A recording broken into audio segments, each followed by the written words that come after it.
Hey, what's up, guys? Vegas Jimmy here, off the beaten path in Las Vegas, on the outskirts, heading south out of town, actually in Henderson, Nevada. And boy, have we got something special for you guys today. We have the privilege of visiting the home bar of a former Disney Imagineer. So imagine that, a Disney Imagineer that comes up with his own home bar. I can only imagine what it's going to look like inside there. So Captain Steve Abernathy has done us the favor of inviting us over and taking a look around the Mermaid Grotto. So we're going to go on inside here and check things out. Let's go in and say hi to Captain Steve.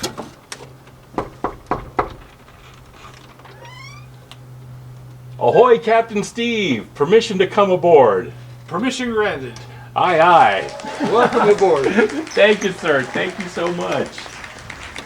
Oh, this is amazing. Look at this. I'm just dumbfounded. This is so amazing. Oh my gosh, guys. Wait till you take a look at this. This is going to be great. Wow. Wow. Okay, well, let's get to it. Enough with the yammering. Let's start hammering, and let's talk to Captain Steve and see how he created this incredible space.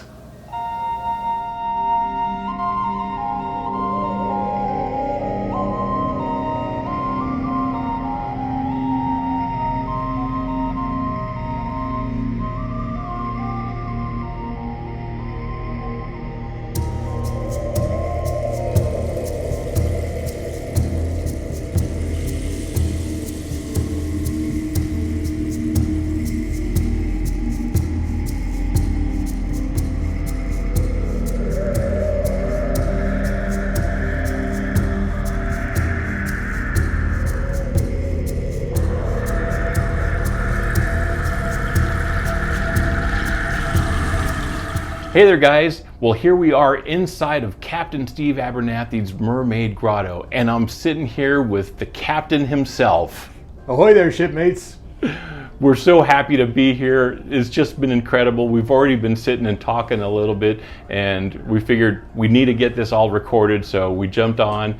The recorder's set up, and we're ready to go. So Captain Steve, I just want to ask you a little bit about your background initially. You know, as far as being an artist, to learn a little bit more about that side of it. You know, what is your background as far as, did you go to art school, or kind of what were your early influences to, you know, where you wanted to pursue art? Yeah, okay. Probably surprisingly, I thought I had a future in English literature, so I pursued that. In college, I took my degree in English literature, but I always took art classes as well. And truth to be told, from the time I was a little kid, taking family trips to Disneyland, I dreamt of being a Disney Imagineer, and I guess you could say that I tried to go in a direction in my life that might take me there, even though I really had no clue as to how one became an Imagineer. But that's what I did, and eventually the art came to overshadow the literature side of me, and I became a full-blown artist and designer. And I'll say this, I mean, just looking at some of the paintings that you've showed us, they're really such beautiful work. So did you have, you know, actual schooling for that type of, for painting and that type of artwork? Or was that just by trial and error? Or a little bit of both. From the time I was old enough to even think back and remember the experience, I used to lay on the carpet of our living room and draw with crayons to keep myself occupied. If my parents ever wanted to shut me up and you know, keep me occupied, they'd hand me crayons and a piece of paper and say draw something. And there you go. I'd be occupied for hours. They had no more worries. I think that's one of those things where, unfortunately, in schools today, we don't put the emphasis on the arts anymore like it used to be. As far as nurturing, children that have that artistic side to them, really nurturing that and having them pursue that. But, you mentioned as far as even at a young age, wanting to be a Disney Imagineer, going to somewhere like Disneyland and seeing, all that stuff that was created. Oh, yeah. And not just the artistic side of it, but that sense of, we always say in Tiki, there's that sense of escapism. Right, exactly. Where you feel like you're not in Anaheim, or in Orlando, or whichever Disney park you might be in. It was all about that. That's what it was all about. Even in my young mind, my parents would take me to a say a Disney movie like Peter Pan or Snow White, and that was wonderful. But then I would get to go to Disneyland, and I could actually exist in that environment. It was all around me, and it was like I was transported there. It was like the pages of the book coming to life. Exactly. Yeah. And I think for a lot of us that when we rode like the going to Adventureland on the Jungle Cruises. Oh, yeah. To me that was always such a neat part of the park. Oh yeah. My favorites are always the Jungle Cruise, Pirates of the Caribbean, and the Haunted Mansion. Those are three. Yes. That side of the park is our side of the park. Yep. Yeah. Tomorrowland is fine. Yeah, go enjoy yourselves. I'm gonna hang out over here in Adventureland. Yeah, it was just such a neat part of it. And then even there's certain things to like, and I think somebody recently was talking about how in Pirates of the Caribbean, the smell of the water inside of there kind of brings you back to being inside Pirates of the Caribbean. It's a unique smell. I mean, a lot of it I think is probably just chlorinated because they're trying to keep the water clean. But there's something unique about when you're coming through, especially when you come out of it, and there's the restaurant on the side, and just there's something about it that's just like you're just in a special place. You are, and that smell is that's I find that hilarious because there's a lot of smells around Disneyland that are intended. In Pirates of the Caribbean, that smell I'm not quite sure is. Though the water is not the best in that lagoon. One time, we were the Pirates of the Caribbean was down for a major rehab. It had been closed down for weeks and weeks, and we were under a deadline to come back up, and there was a crocodile head that lives in the lagoon there, the Blue Lagoon, right by the restaurant. Okay. The Blue Bayou restaurant. Yeah. And he was being repainted and stuff, and it looked like he wasn't going to make it back into the scene for the grand reopening, and I didn't want that to happen. I wasn't going to have that. So after hours, I grabbed his head and I ran into the show building, and I got down into the water, just wearing what I had worn that day to work, just pants and shoes and stuff. I said, screw it, I'm getting into the water. I got into the water, and I put the crocodile head, attached it where it was supposed to be, and when it was all done, I went back and I was a dripping mess, and everybody looked at me and said, "Where have you been?" I said, "Well, I put the alligator head back in in the swamp back there, and they said, "You didn't go into that water, did you?" Yeah. We got waiters for that. That water is toxic. You don't want to be going in there. Well, thanks for warning me. It's done. Oh my gosh. It's all done. So.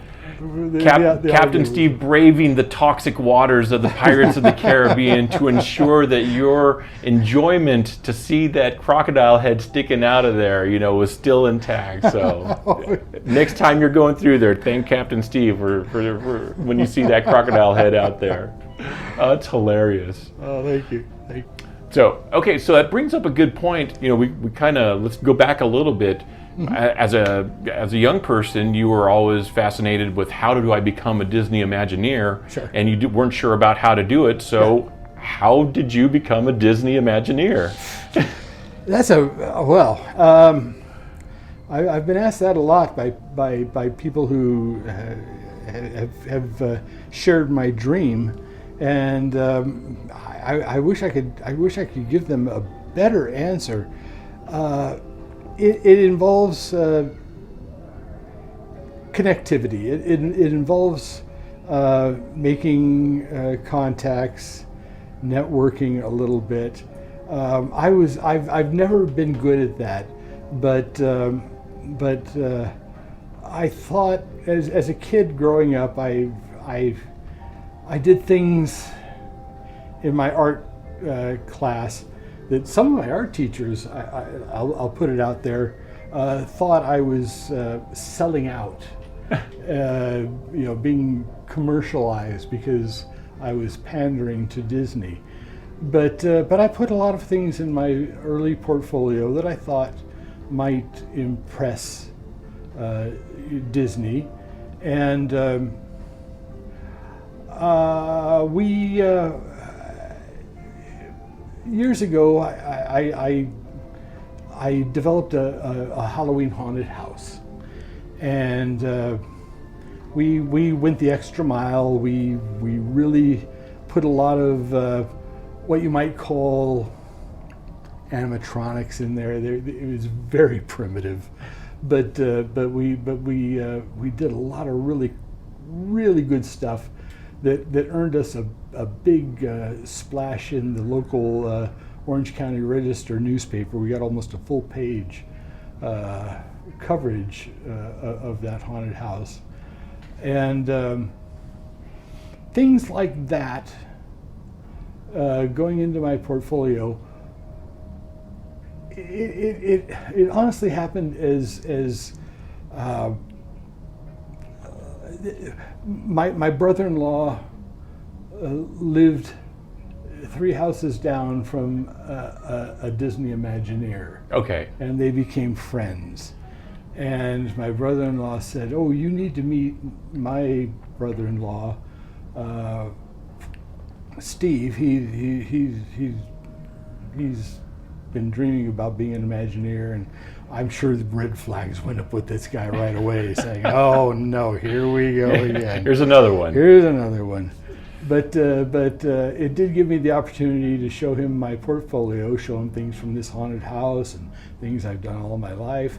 And I guess he saw something in there that he thought, okay, well, maybe this is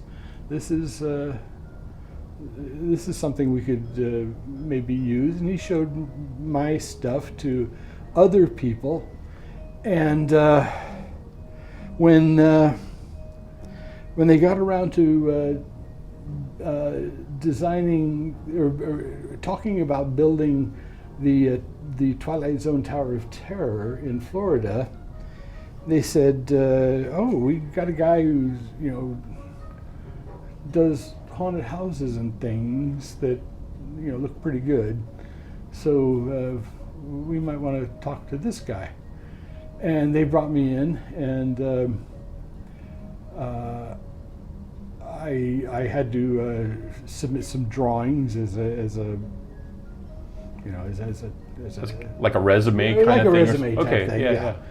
And but they decided, I'm their guy, and I got hired on, and so I got to I had the privilege of designing the not the building itself. That was an architect. Not the ride. That was the storytellers and the animatronics guys. But they gave me the computer generated block model of this show building and said, here's a building we're going to build. Show us how to make it look spooky. Okay. Really scary. I said, okay. And so I did a number of drawings for them, and they were used. They were used. I think I can legitimately take credit for inspiring the exterior design, the outside of the Florida, specifically the Florida. Now, was there a difference between that one and the California one? Yeah. Was there? Budget. Oh, okay. Yeah.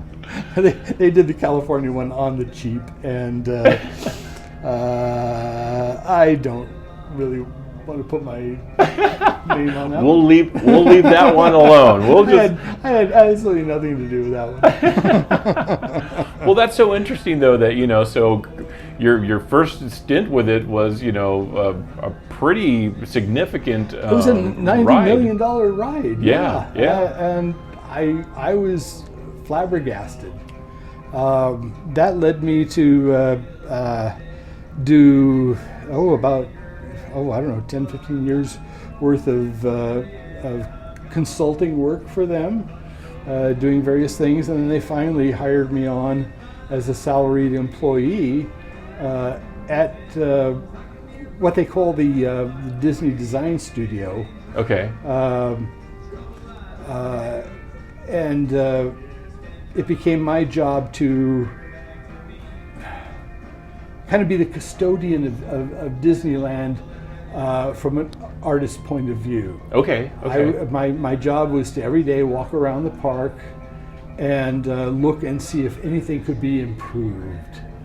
And if there was any little things that they do that we could do better, and suggest ways of doing things better. And a good example of that, if we've got the time to tell it, is the Alice in Wonderland attraction. Okay. They had an if you're familiar with the Alice in Wonderland attraction, and you can picture their unload area where you come out of the building and you go down this path of leaves. Okay. Yes. And you're on your caterpillar, and you go down there, and you come around, and you go to the load and unload station, and there's this. They try to make it so you don't really notice it, but there's this bullseye mirror there where they can, where the load person can look at the vehicles coming around and make sure everybody's where they should be. Okay. That safety is being observed. Right, right. And but it was just a bullseye mirror on a stick, planted out there in the garden. And I was walking around the park one day, and we thought, we can do better than that. That's really not very good. So I designed the White Rabbit from Alice. From Alice, who has his stopwatch. Okay. And he's holding up his stopwatch, going, "Oh, it's late for a very important date." And the bullseye mirror became the face of the pocket watch. Oh, there you go. And there he is standing in the garden, looking at his watch, and that's actually a bullseye mirror that for safety for them to be for safety for the load and unload area of the park. And I think that's what kind of thing we did. And that's where I've always liked the details with Disney. Yeah. As far as the details of Disney, is, those little things. The average person that's going to visit might not even notice. Might not even notice. But it all contributes It does. to the major effect. Exactly. It all contributes to that big show, that immersive environment. You know, an interesting thing is that the fire department, there's fire hydrants all over Disneyland, fire safety things. Yeah.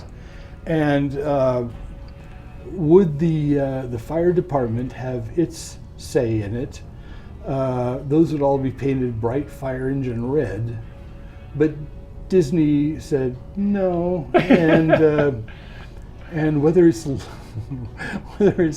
legal or legit or not, they went around and painted it with a color that they call go away green. Okay. So that you don't notice it. That's the same color that a lot of the asphalt paths are painted in the park. If you look down, okay, you'll see you're walking on a green path. It's called go away green, and it's intended to make you not notice it. Interesting. Yeah. Interesting. Yeah. It's all those little tidbits like that. Sure. It's all those little tidbits like that. Sure. Sure.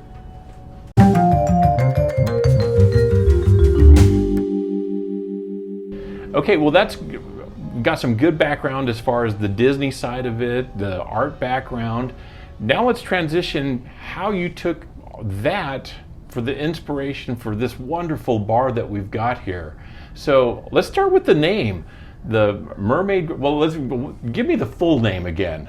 It's simply Captain Steve's Mermaid Grotto, and I like to refer to it as my Shanghai Steampunk Tiki Bar. And there's the Museum of Curiosities. I love it. I love it. And the Mermaid Grotto part of it, what inspired that side of it? What inspired the Mermaid Grotto was my love for the Disney animated movie The Little Mermaid. Back in the late 80s, early 90s, I just became absolutely infatuated with that movie. I wanted to work on something having to do with that so badly, and I never got the chance, and I'm sad about that. But mermaids entered my life, and I became well known as an advocate and lover of mermaids. So it became just a done deal that when I wanted to create my own sort of nautical bar, it would involve mermaids. Yeah, it was the Mermaid Grotto, if I remember right on the movie, the Mermaid Grotto, isn't that where she kept all of her little trinkets and stuff like that? That's yes, right, yeah. Yes, exactly. Yeah, I remember that part. I can't remember what she called the little things, thingamabob, and yeah, she had all kinds of crazy names for it, and that's fitting. That actually does transition well into this bar where you've got the museum of the oddities and the curiosities that are in here. So it's very fitting. It was a huge inspiration, and one of the first things that I knew I needed when I opened up the first Mermaid Grotto back when I lived in Anaheim. Is I knew I needed a Fiji mermaid. Yes. That would cement the name, and so we have a Fiji mermaid up there. We have several mermaids around here. There are several mermaids, but tell us about the Fiji mermaid. How did you acquire this magnificent piece there? Well, I actually inherited that.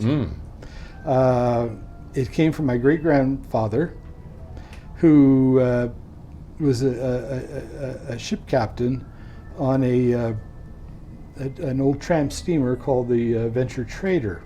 Okay. And he back in the early part of the 20th century, the early 1900s, he would sail around the world, and he was a collector, like myself. He was a collector of oddities and curiosities, and he went to the Fiji Islands, and according to him,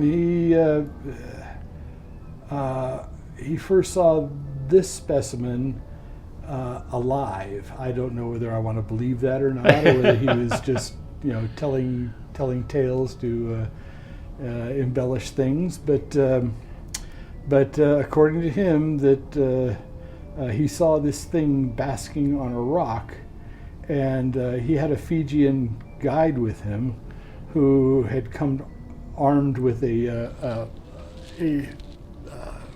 Fiji throwing club. Okay. And this young man was just completely freaked out when he saw it. He before my grandfather could do anything to stop him, he drew his club and he threw it, and hit the little creature, who my grandfather claims then died in his arms. Oh. My grandfather retaliated. He knocked the senses out of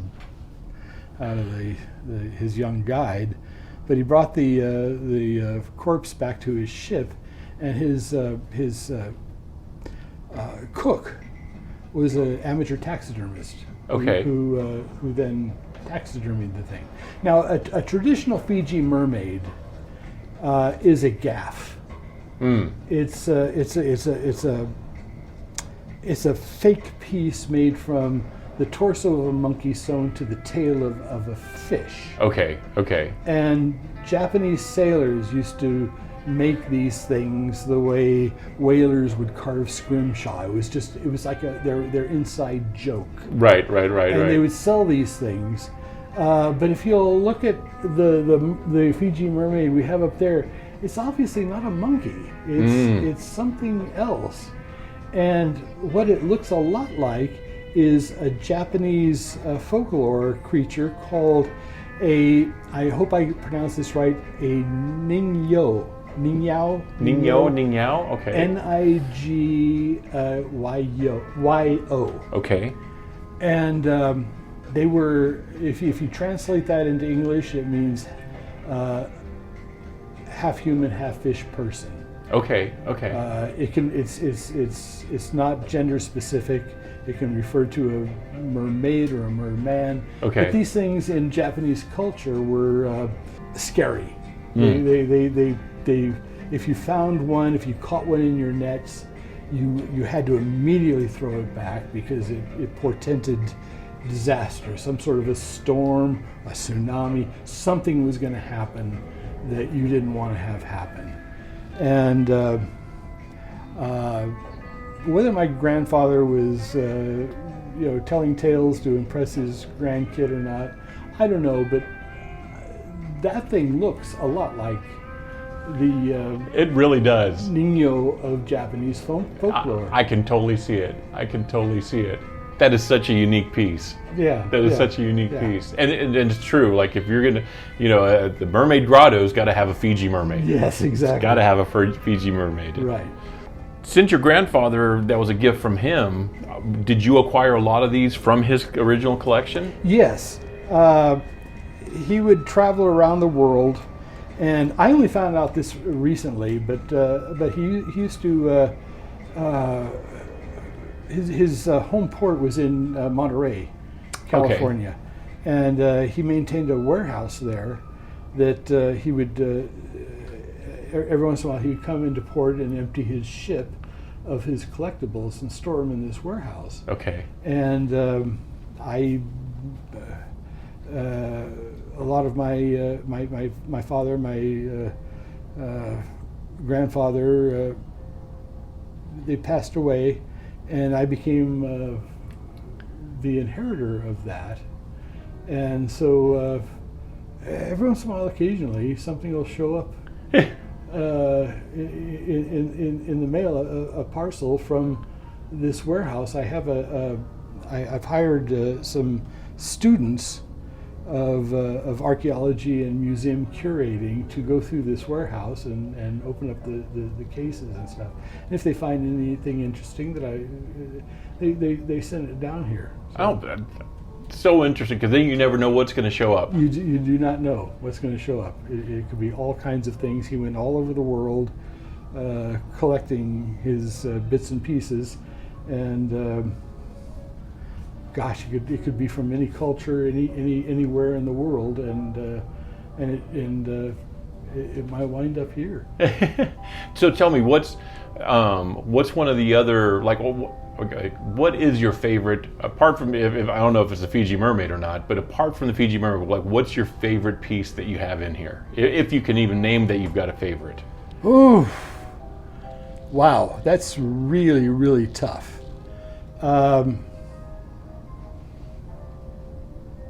I think maybe the whip of the Dullahan, which is a whip made up of the spine bones of a human, is one of my favorites because it's so unique. Right. It's unique to Irish and Celtic folklore. The Dullahan was equivalent to our Grim Reaper. He was the harbinger of death. So did they believe that, like, when you're getting ready to pass on, that you would see him? Or, yes, okay. Exactly. And he would ride a black steed with fiery eyes. He was headless. If you imagine the classic version of the Headless Horseman of Sleepy Hollow, you've pretty much got it in your head exactly what the Dullahan looked like. But he carried this bullwhip made of spine bones, and he would snap you and grab you with it and take you off to the hereafter. And we have a whip here that is exactly like that. Is it the whip of a Dullahan? I don't know. But it is a whip made of human spine bones. They're very ancient. I can't pick it up or touch it. They're strung onto a leather cord that is rotting, and if you tried to pick it up and move it too much, fall to pieces. It could potentially fall to pieces. But there it is. I mean, well, I'm sure there's probably some mystic forces that are helping keeping it all together too. Yeah, Now, is there any claims to where he might come back looking for that one of these days? I hope not. I hope not. But then again, I've got a number of cursed objects in this place that. If you're heavily believing in that sort of thing, I'm kind of. I think you've made it this far, so I think so far so good. So far so good on it. Let's just put it that way. Yeah. So what is one of the other cursed items that are in here? Oh my gosh, let me think. Around the corner near the entrance is a very little statue. It's a fertility statue, known as the women of Lemb, I think it's called, and it was dug up in the early 1800s by an archaeologist, and it's passed through quite a few hands, and everybody who owns that thing has died recently upon acquiring it. And again, it's one of those things where, Lola, stay away from there. I think you're okay as long as you don't touch it.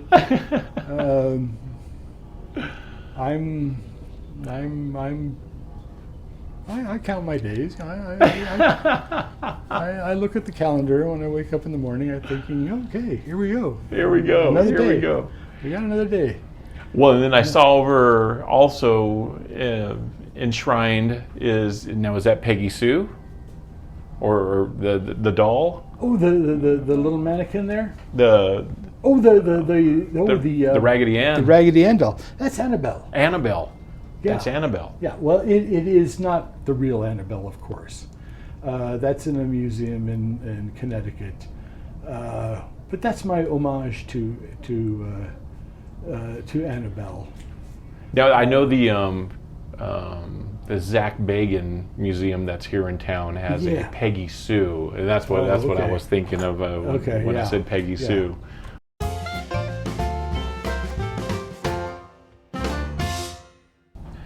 Okay, so we've talked and learned a lot about some of the neat stuff that we've got inside here in the Mermaid Grotto, but actually building it, what would you say, if you were giving advice to somebody that's building their own home bar, what kind of advice could you share? Some of the things that you learned, creating this space that you're like, oh, I wish I would have done this way, or, somebody that comes and tells you, Captain Steve, I want to build my own Mermaid Grotto. Where do I start?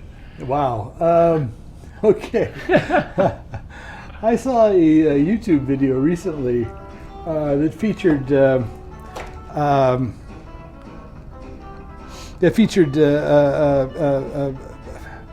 Bamboo Ben. Okay. Who has a bumper sticker that he sells that says "No white walls," and that has been my mantra since I was a kid. Maximalism. Yes, exactly. Just you move into a space, and you're confronted with 4 or more white walls around you. Just get rid of those dang things. I did it first by painting. Now you have to understand that I was paying a little bit of homage to my great grandfather, who never got the chance to build the bar of his dreams, but he wanted to build a bar where he could display his collections in a waterfront type environment, and so I thought I would take that on and see if I could create a little bit of what he was envisioning. And so the first thing I did was I started painting bricks on the wall of this room, this environment, which is really just a casita in a housing tract with it's like it was originally like anybody's bedroom might be who lives in suburbia, and I painted all the walls black as a starting point, and then I started painting bricks on the wall. And so each one of these, the whole wall, the bricks are all hand painted. They're all hand painted. They're individually painted. There's no two alike. It took me 2 years to do it. It's just incredible. And then I have to, we'll do some, I'll film this, but the floor also, I mean, it's just, the detail is just incredible on even the floor that's hand painted. I pulled up a wall-to-wall carpet to expose the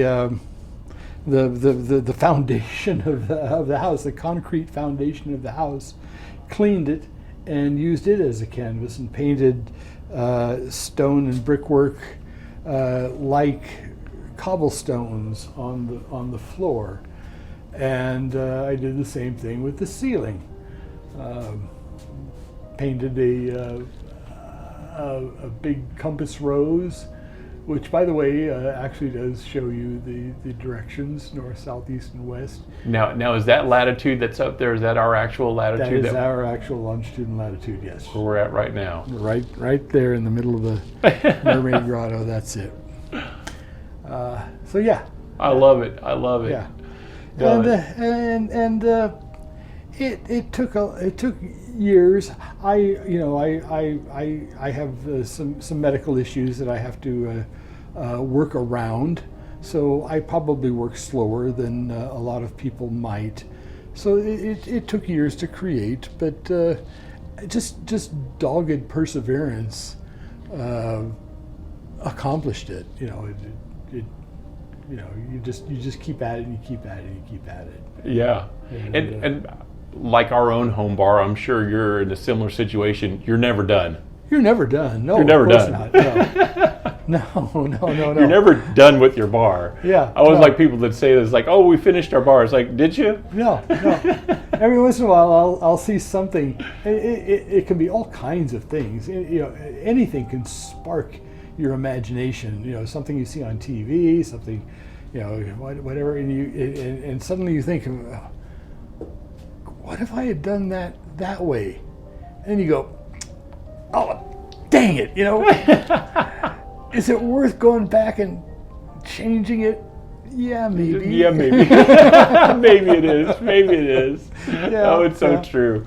When you're creative like that, that's the thing, is you're constantly trying to like improve or just, change things up and stuff. So, right.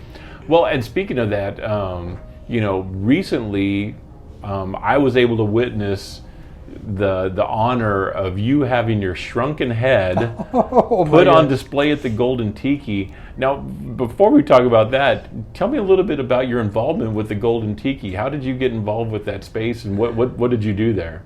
Okay, here I was living my best life in Las Vegas. I retired in the year 2000 because of health issues. And when I did, I was living in Anaheim previously, working at Disney. I said to myself, well, if I'm going to retire, I'm going to Las Vegas. That's it. I've been coming to Las Vegas with my family on vacations for just years and years and years, since I was a little kid. My dad taught me wonderful things like, how to cross Palma Mater D to get the better table at the dinner show, and that kind of thing. When I was 12, and so it was a no-brainer that I was coming to Vegas. I've been living here for since about 2006. And what year did the Golden Tiki open up? It was about 7-8 years ago. About 7 or 8 years ago, I want to say now. Yeah. And people who had come here and saw what I was doing in this room would say to me, "Oh, you've got to go to the Golden Tiki. You got to see what they're doing there. That's just right up your alley." And so I did, and it became my favorite bar in Las Vegas. Unconditionally, it still is. And I used to have to go to the doctor. I had a couple of doctors who had offices not terribly far. They were on Flamingo, not terribly far from the Golden Tiki. So whenever I would go to the doctor's office, which was once or twice a month, I would always go to the Golden Tiki afterwards. That was my lollipop. I get it. After the doctor visit, that was my little treat. And so I don't know if you would consider me a regular there, but I was there quite often. And I'd always heard about Brandon Powers. Brandon, yes. And I kind of got to thinking of him like Las Vegas's version of a young Walt Disney. Yes, it's true. Just kind of creating his own thing and doing what he wanted here, and so I can't tell you how many hours I sat in the Golden Tiki, wishing he would come through so I could maybe meet him, and as it happens, fortune intervened. I had a YouTuber named the Carpetbagger come here and posted a video of this place that was very, very popular. That caused some people from a magazine to come by. It was some sort of Exotica magazine. Okay. They came by and visited and took a lot of pictures, and then they went to the Golden Tiki and shared their pictures of this place with Brandon, and Brandon said, "Well, can I go there?" And and you're like, "Of course." Yeah, like, yeah. So I don't know. Within a few weeks, I had Brandon and his beautiful wife Lisa here at the Mermaid Grotto, and he saw some things. He had me do some design work for him. Some of it's been built, some of it hasn't. I did the stained glass windows that are over the back bar. Over the back bar, there. which is also, if you get the shag print, I noticed Yes, that shag yeah. included that in that, Yeah, in that recent yeah, print. yeah. That's one of my big bragging rights, is that I got shagged. My artwork got shagged in a shag print. And that's got to be, as an artist, to have another artist include your artwork in his art. I can't even tell you how satisfying that was. It's was the 6 really degrees, special. of the art world and stuff. Yeah, exactly. So happily, that's led to just a very friendly association with the Golden Tiki that I hope will survive well into the future. Well, you'll forever be, I got that shrunken head. You got that. Your head is now. We had to do a little bit of animation to put what looks like a head on Captain Steve right now, because his actual head is shrunken and in the Golden Tiki. Yeah, right now. right, exactly. Yeah. This is all just a hologram that you're seeing right here. Yes, exactly. I am actually Captain Steve's ghost. There you go. I returned from the grave. You can go and view my mortal remains at the Golden Tiki. At the Golden Tiki, Yes, yes. They've done such a great job with the homage that they've paid to some of the different Yes. people that have contributed to the Golden Tiki and to other celebrities and whatnot around town. Walt Disney's shrunken head is in that case, and I'm thinking, I'm sharing a case with There you go. my childhood idol, Walt Disney. There you go. It doesn't get much better than that. It really doesn't. It doesn't. It really doesn't get better than that.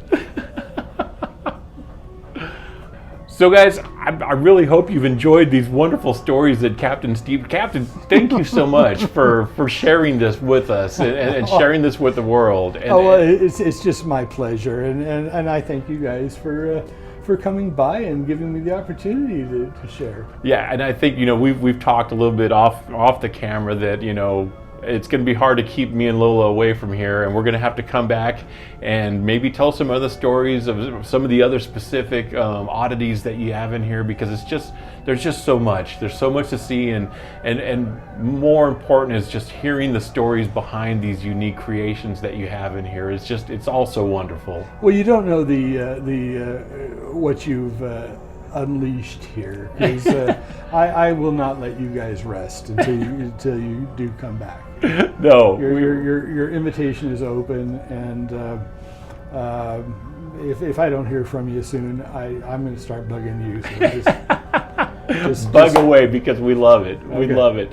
So, Captain Steve, is there a website or a way to get a hold of you if people just want to reach out to you, or do you want people reaching out to you? Oh, of course, yeah, of course. I love to hear from people. Yeah, you can see me on Facebook. Just look for Steve Abernathy, and you can message me on Messenger. On Facebook, okay. if you- What I'll do is I'll put the link to your Facebook page Yeah, on that'd the be YouTube perfect. page, and That'd then be you can get a hold of the captain that way and stuff. Yeah. Learn more about everything that's wonderful about Captain Steve's world. Thank you. Yeah. So with that, I think we're going to wrap things up here again. This has just been such a wonderful experience. I'd like to thank everybody that's taking the time to watch this and enjoy some of Captain Steve's stories. So if you've gotten this far in the video and you're not a subscriber yet, please subscribe to the channel, give us a like, follow along, because we're going to be doing more stuff like this where we'll talk with Captain Steve and other unique places around here in Las Vegas. So again, I'm Vegas Jimmy, and we got Captain Steve here from the Mermaid Grotto. Wish you all a mahalo. Mahalo.